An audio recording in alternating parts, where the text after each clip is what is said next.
সবচেয়ে উত্তম দোয়া হচ্ছে আরাফার মাঠের দোয়া।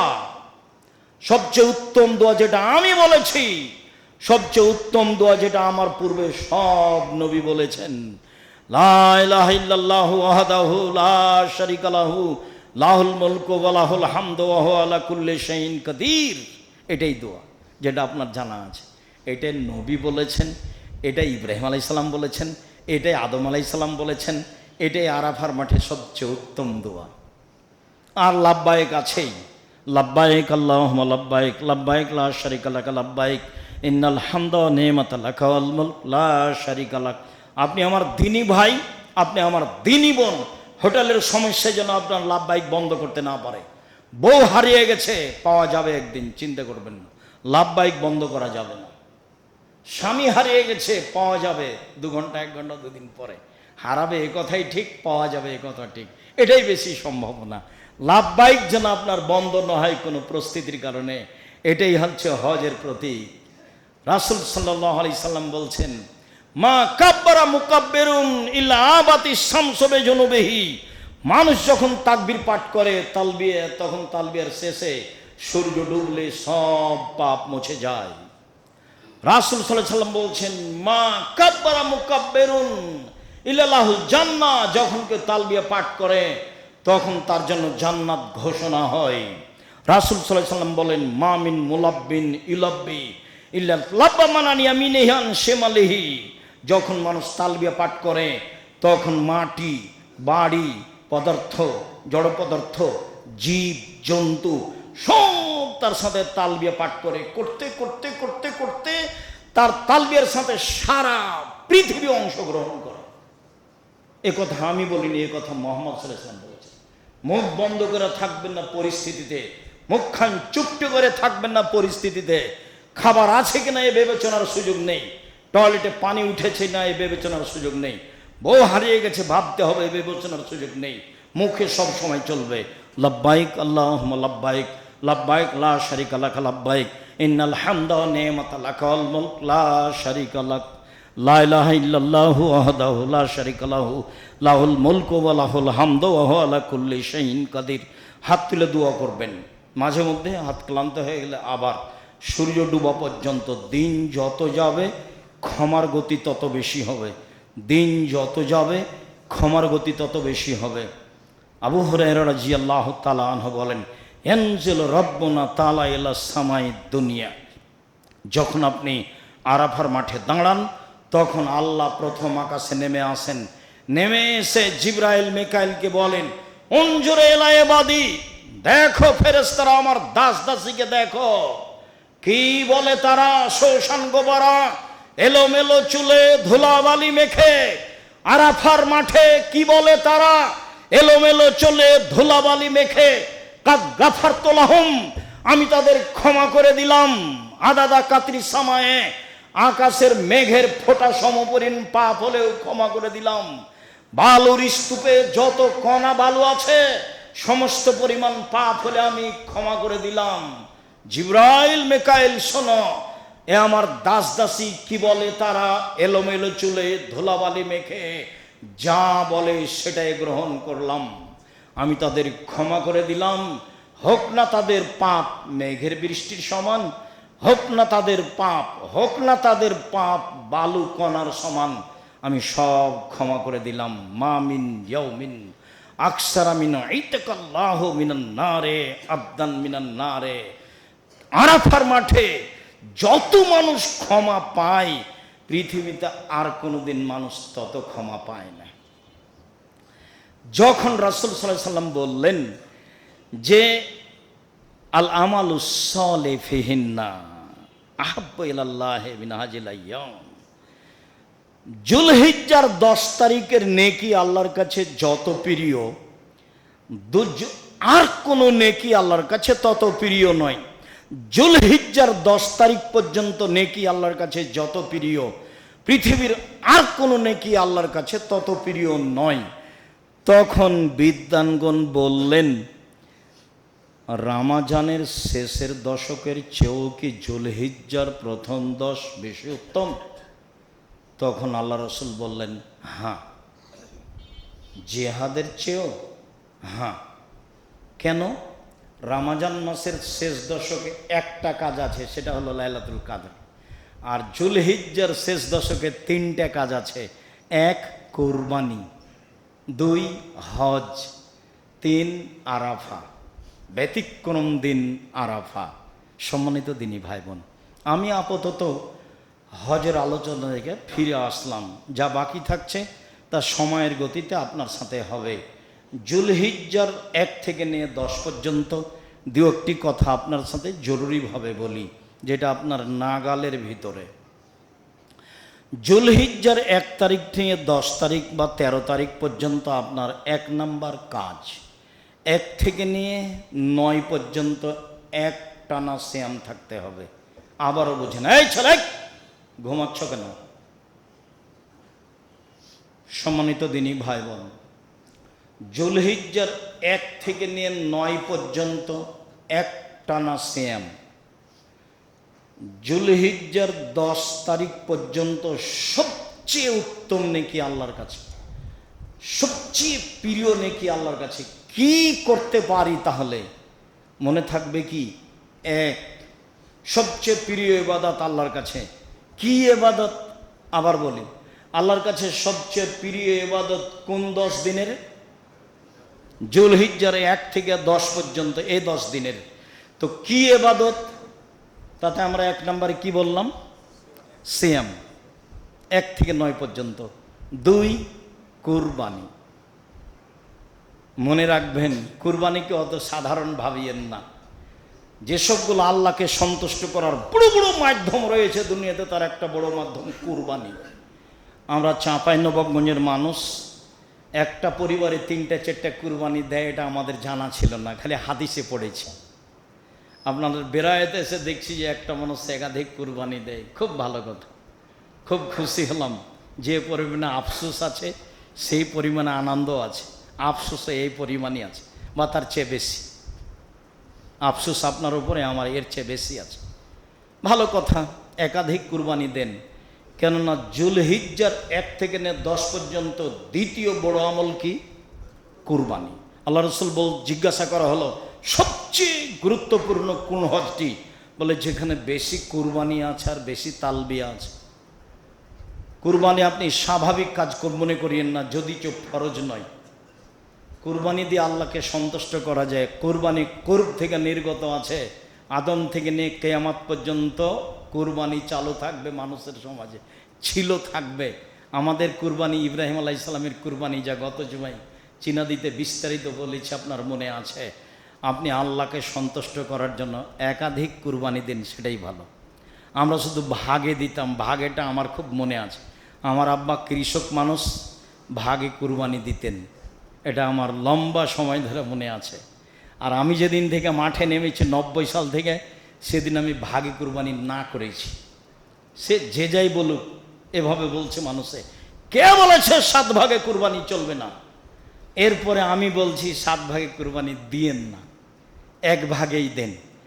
আমি 90 সাল থেকে নিয়ে 97 সাল থেকে নিয়ে 97 সাল থেকে নিয়ে এখন পর্যন্ত আমার বড় বড় আলেমদের সাথে বৈঠক হয়। খালি 12 জন মুফতি আছে জামিয়া সালাফে ফতোয়া বিভাগে, দেশ বিদেশের, যাদের বেতন প্রায় 1 লক্ষ টাকা, 80,000 টাকা, 60,000 টাকা। 12 জন মুফতি আমার সামনে। কথা আমাকে ফেরত নিতে হবে না, আপনাকেই ফেরত নিতে হবে। আমি তো জেনে শুনে এসে বলছি, এমনি বলিনি। সম্মানিত দিনী ভাই বোন, মসজিদের নামে এত জমি মাদ্রাসার নামে নাই কেন? কি জবাব তার আপনার কাছে? মাদ্রাসা নেই কেন? আপনি মনে করেন এই মসজিদে যত টাকা আছে আপনি মাদ্রাসা লাগাতে পারবেন? মসজিদের টাকা সবচেয়ে উত্তম, এটা নিচের দিকে নিয়ে যাওয়া যাবে না। নিচেরটা উপর দিকে নিয়ে যাওয়া যায়, কিন্তু উপরেরটা নিচে নিয়ে যাওয়া যাবে না। এইসব জমি জায়গা কি করবেন?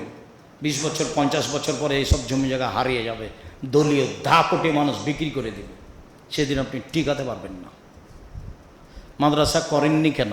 মাদ্রাসা নেই কেন? কি জবাব আছে আপনার কাছে? কি জবাব আছে আপনার আব্বার কাছে? যারা চলে গেছে তাদের কাছে কি জবাব ছিল? ভুল হিসাব। আমি তো মনে করি বিরায়ত আহলে হাদিস হিসেবে সবচেয়ে ঐতিহ্যবাহী গ্রাম সারা বাংলাদেশ আমি তলিয়ে দেখেছি, তাতে সবচেয়ে গুরুত্বপূর্ণ ঐতিহ্যপূর্ণ জায়গা হলো বেরায়েত। তারাই সংঘবদ্ধ, একসাথে সব মসজিদে আজান হয়। বেশ খাওয়া দাওয়া বেশ ভালোই হয়, সব কিছু নিয়মকানুন একসাথে ঈদের মাঠ হয়, ভালোই আছে। এর চেয়ে পরেরটা বলা যেতে পারে টাঙ্গাইল, কিছু হয়নি, খালি মসজিদ। তাই মসজিদের গর্বের কোনো শেষ নেই। এক পর্যায়ে কিছু বলা হলে মনটা খারাপ করেছিল, তখন আমি বলছি মন খারাপ করছেন কেন, মসজিদের গর্ব কিসের? জামিয়া সালাফে রাজশাহীতে মসজিদ আছে 100 বিঘা 90% জমির উপরে, 4 তলা, 90% জমির উপরে রাজশাহীতে মসজিদ আছে। 50 বিঘা জমির উপরে মাদ্রাসা, 2200 ছেলে আছে, 1000 মেয়ে আছে, 700 মক্তব চলে জামিয়া সালাফে, 700 জামিয়া সালাফে 5000 ছেলে মেয়ে পড়াশোনা করে, 519 জন ইয়াতিম আছে, 700 মক্তব আছে, 16 থেকে 20,000 পত্রিকা আছে, ক্ষুদ্র ঋণের ব্যবস্থা আছে, অনলাইন আল ইতেসাম টিভি আছে, আল কিশলাই পত্রিকা আছে, আরবি পত্রিকা আছে। দিনের খেদমতের জন্য সবসময় প্রস্তুত আছি।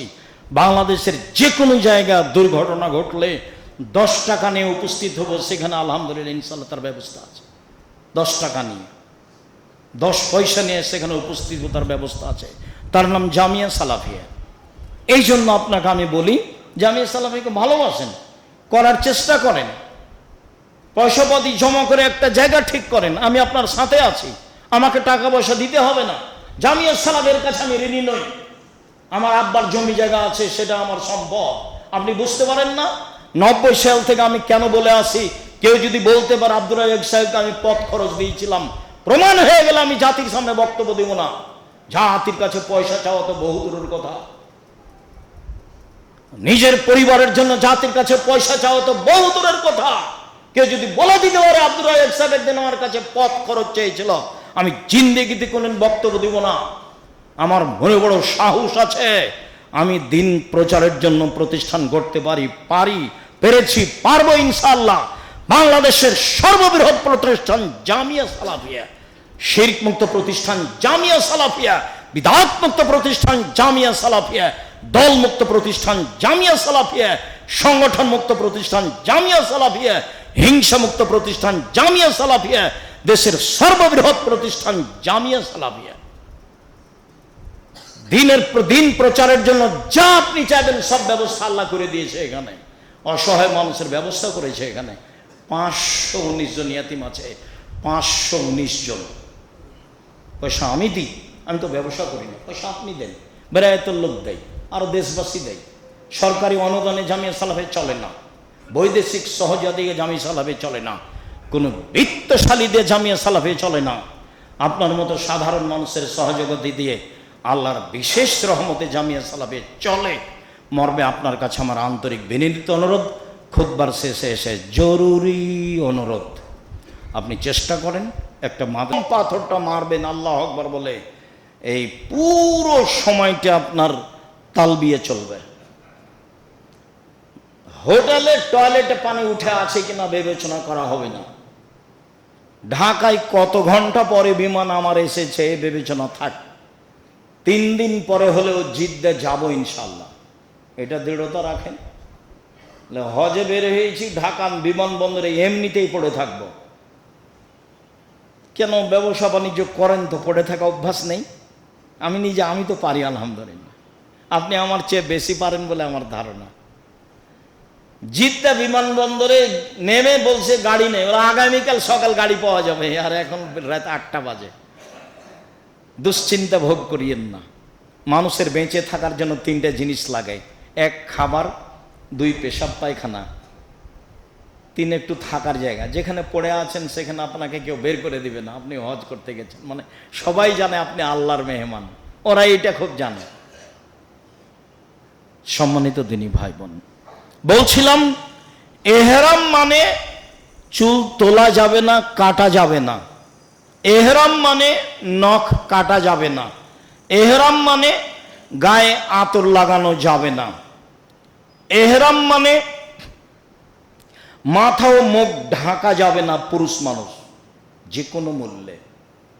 এহরাম মানে কোনো মানুষের জন্য প্রাণী শিকার করা যাবে না। এহরাম মানে স্ত্রীর সাথে মজাক করা যাবে না। এহরাম মানে স্ত্রী মিলনে যাওয়া যাবে না, গেলে হজ বাতিল হবে, আবার সামনে বছর করতে হবে, এখানে জরিমানা নেই। এই জন্য মহিলাদের জন্য জরুরি, বাড়িতে যখন বের হবে ঢাকা বিমানবন্দর যাওয়ার আগেই আঠালো কিছু চুলে দিয়ে চুলটা শক্ত করে নেবে, যাতে করে এইরকমভাবে যখন তখন মাথার চুল খুলে গোসল করা না লাগে। এহরাম শেষ হবে তখন গোসল করতে হবে। গোসল করাও যদি লাগে তাহলে সামান্য একটু ভিজলেই হলো, চুল উঠে না যেন, আপনি তুলতে পাবেন না, এমনিতে উঠে যায় না যেন, এ ব্যাপার আপনার চেষ্টা থাকতে হবে। নখ কাটতে পাবেন না, মুখ ঢাকতে পাবেন না, জরুরি বিধান। সম্মানিত দিনী ভাই বোন, বুঝে আমল করবো ইনশাল্লাহ। আল্লাহুম্মা সাল্লি আলা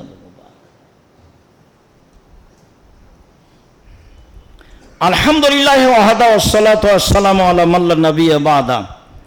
হজের রুকুন: 1 এহরাম বাঁধা, 2 আরাফার মাঠে অবস্থান করা, 3 তওয়াফ করা, 4 সাই করা। এই 4টা হচ্ছে হজের রুকুন। হজের 8টি ওয়াজিব জরুরি বিধান, যা না করলে কাফফারা দিতে হবে। 1 নির্ধারিত স্থানে এহরাম বাঁধতে হবে। লোকটাকে আমি বললাম ঢাকা হাজি ক্যাম্পে আপনি এহরাম বাঁধাচ্ছেন কেন, এভাবে এখানে লাব্বাইক বলাচ্ছেন কেন? তো বলছে যে ঘুমের ঘরে যদি পার হয়ে যায়, ঘুমের ঘরে যদি পার হয়ে যায়। আরে ঘুমের ঘরে পার হয়ে গেলে তার ব্যবস্থা আছে, জরিমানা দিতে হবে।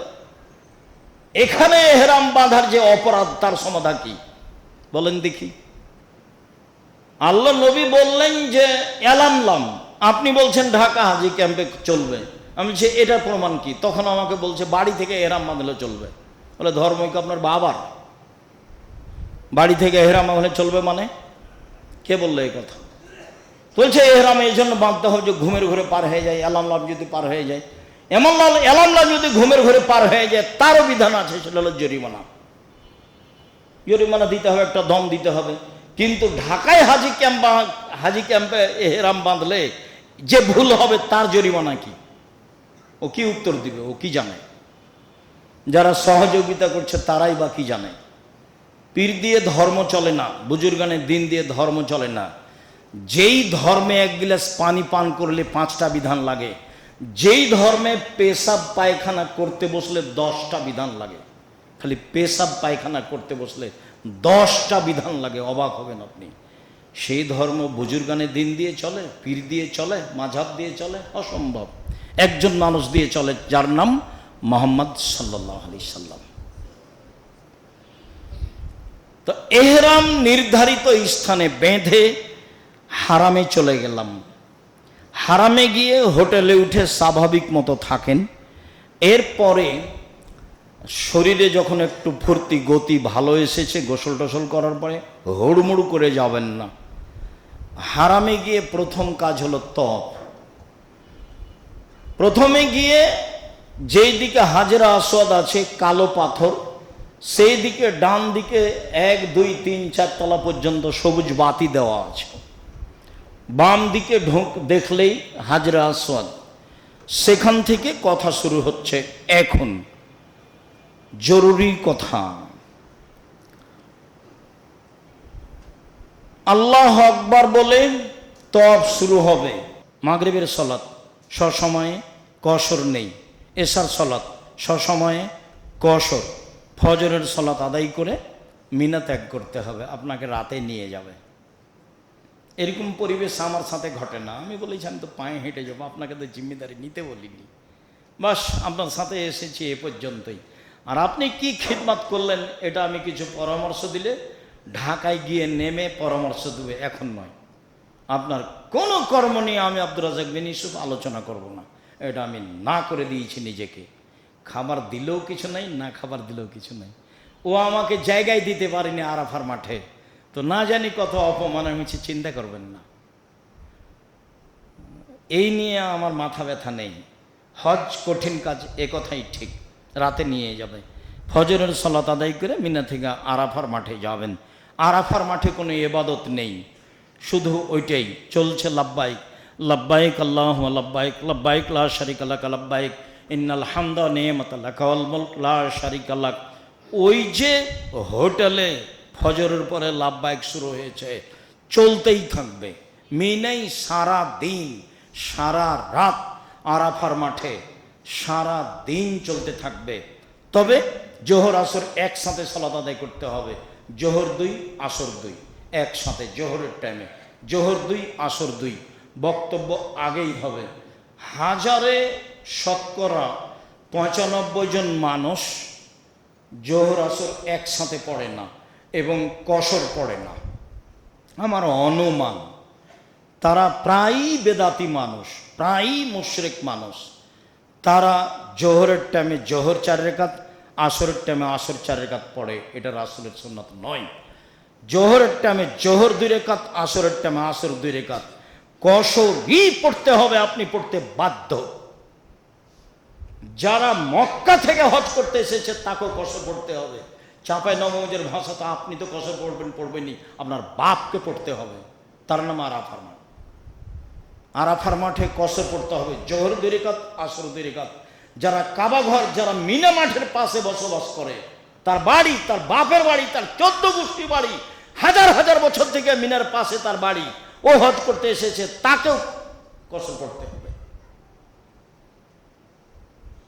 সম্মানিত দিনী ভাই বোন, এরপরে জোহর আসর শুরু হয়ে শেষ হয়ে গেলে এবার আসলো ক্ষমা চাওয়ার দোয়া। হাত তুলে দোয়া করা দিন রাত। জায়গা নিজের মতো বাছাই করে নেবেন, মন্তব্য করবেন না কারোর প্রতি। কি করলো ভালো, কি করলো মন্দ, এই মন্তব্য নাই।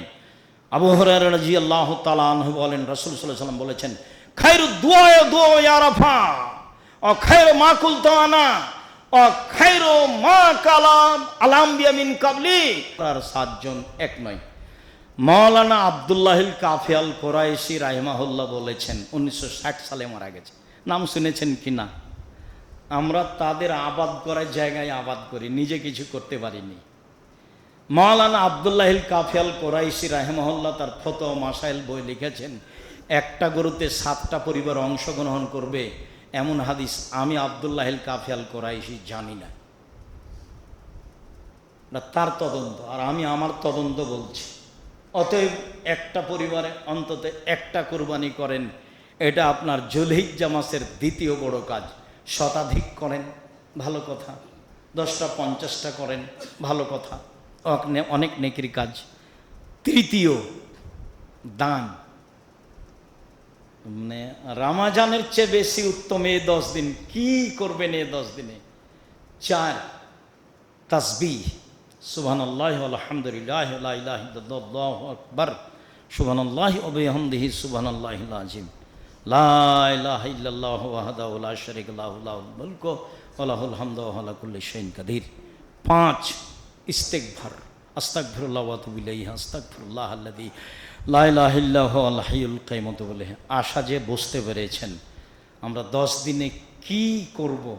1 থেকে 9 পর্যন্ত সিয়াম থাকবো। 1, 2 বেশি বেশি কুরবানি করব।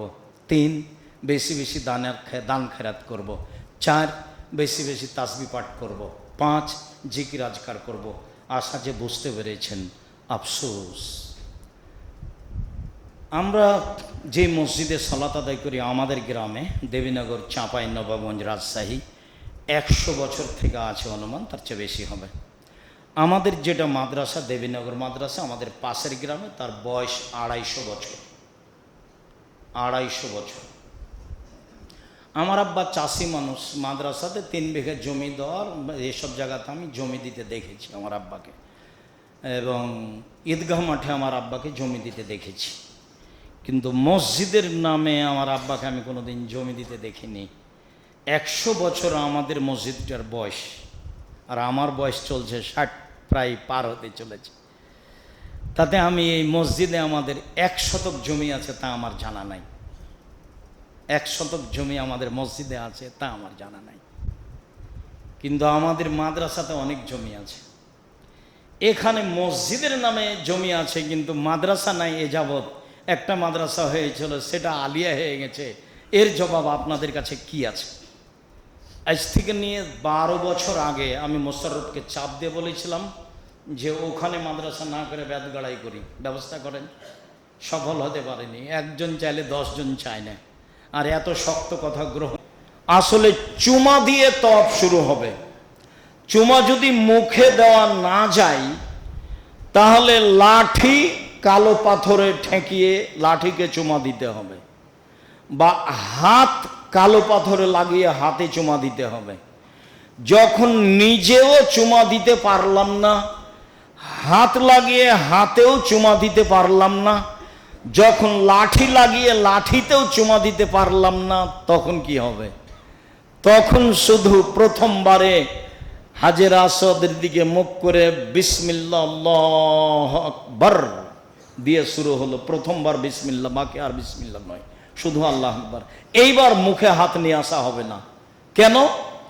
যদি পাথরে চুমা দিতাম ভালো, যদি হাত লাগাতাম হাতে চুমা দিতাম ভালো, যদি লাঠি লাগাতে পারতাম তাহলে লাঠিতে চুমা দিতাম ভালো। যেহেতু একটাও হয়নি, এখন আর হাতে চুমা দেওয়া যাবে না। দুই হাত তো বহু দূরের কথা, শতবার তো আল্লাহ আকবার বহু দূরের কথা। আপনি গেলে দেখেছেন কি যে করছে মহিলা পুরুষ, আল্লাহ আল্লাহ, মানে সবাই দুর্বল। আমার বুঝে শতকরা 95 জন মানুষের হজ হয় না। হয় সে মুশরিক, না হয় সে বেদাতি, হয় সে মুশরিক, না হয় সে বেদাতি। আর শতকরা 99 জন মুআল্লিম ভালো নয়, বা 1999 জন মুআল্লিম ভালো নয়, তার লক্ষ্য উদ্দেশ্য ভালো নয়। দুই একজন নাই সে কথা বলছি না, আছে। আল্লাহু আকবার বলে তব শুরু হলো, তব। আব্দুল্লাহ ইবনে উমর বলেন, রাসূল সাল্লাল্লাহু আলাইহি ওয়াসাল্লাম বলেছেন যে মান তাফা বিহাযাল বাইত কানা কাইতবে রাকাবাতিন, কেউ যদি বাইতুল্লাহ তওয়াফ করে তাহলে একজন গোলাম আজাদের সমান নেকি হবে। আমরা তো দেশে গোলাম নাই, দাস দাসী নেই, কাজে এটা বুঝি না। বুখারী মুসলিমের হাদিসে এসেছে একজন দাসকে আমি স্বাধীন করে দিলাম, মানে ওকে যেমন আমি স্বাধীন করে দিলাম, তার হাত, তার পা, তার চোখ, তার সবকিছু, গোটা শরীর, তেমনি আল্লাহ আমাকে জাহান্নাম থেকে মুক্ত করে দিলেন। আমি ওটা করলাম তা আল্লাহ এটা করলেন, বুখারী মুসলিম। আমি ওটা করলাম তা আল্লাহ এটা করলেন। সব বুখারী মুসলিমের হাদিসে এসেছে তার হাতের বিনিময়ে হাত, পায়ের বিনিময়ে পা, চোখের বিনিময়ে পা, চোখ। নামতে নামতে আল্লাহ রাসূল বলছেন তার লজ্জা স্থানের বিনিময়ে লজ্জা স্থানকে আমি জাহান্নাম থেকে মুক্ত ঘোষণা দিয়ে দিলাম। মানে গোলাম আজাদ অনেক নেকির কাজ।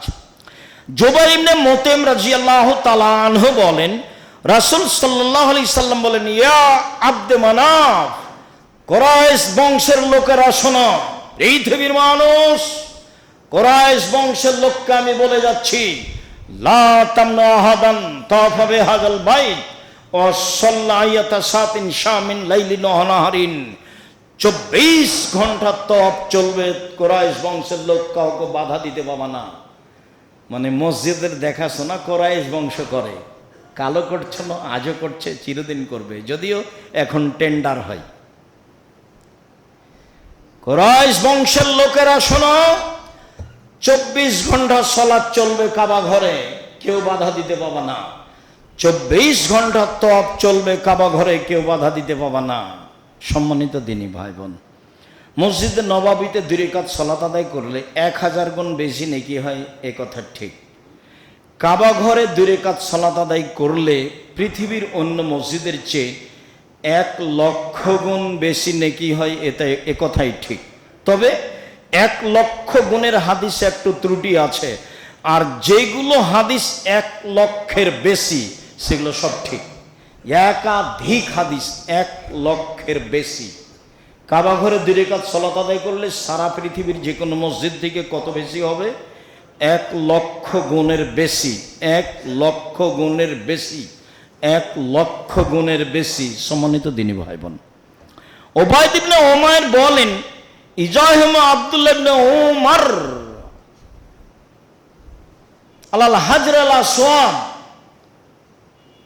ও রুকনাল ইয়ামানি জিহামান লাইজাহুমা আলাইহি মা রাইতু আহাদান মিন আসহাবি রাসূলিল্লাহি সাল্লাল্লাহু আলাইহি ওয়াসাল্লাম আলাইহি।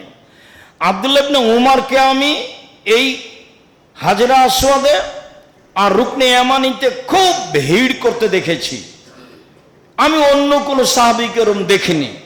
তখন আব্দুল্লাহ ইবনে ওমর বলছেন, শুনুন, ইনাফাল জালেকা, আমি আব্দুল্লাহ ইবনে ওমর যদি ভিড় করে হাজরা আসওয়াদে চুমা দিই, যদি ভিড় করে আমি রুকনে ইয়ামানিতে হাত লাগাই, আমি আল্লাহ রসুলকে বলতে শুনেছি, আল্লাহ রসুল বলছেন ইন্না মাসামা কাফফারাতুল লিল খাতায়া, তওয়াফের সময় যদি এই দুটা স্পর্শ করে তাহলে মানুষের সব পাপ মুছে গেছে। তওয়াফের সময় যদি কে এই দুইটা স্পর্শ করে তাহলে সব পাপ মুছে গেছে। 2, যদি গুণে 7 বার তওয়াফ করে তাহলে গোলাম আজাদের নেকি হবে। 3, লায়াজাও কাদামালা এর ফোকরা, যতবার পা নামাবে 10টা পাপ মিটে যাবে, 10টা নেকি লিখা হবে। যতবার পা উঠাবে 10টা পাপ মিটে যাবে, 10টা নেকি লিখা হবে। মনে রাখবেন, হজ উমরাতে গিয়ে তওয়াফের চেয়ে আর কোনো বেশি নেকির কাজ নেই। কোরআন মাজিদ যদি পড়েন, কাবা ঘরে হেলান লাগিয়ে পড়লে অক্ষরে 10 নেকি, আর জঙ্গলে পড়লে অক্ষরে 10 নেকি। মানুষ সবাই কোরআন মাজিদ পড়ছে তওয়াফ বাদ দিয়ে, তা আমরা আর কি করি? আমি তো বলতেই আছি, হজ সফরে গিয়ে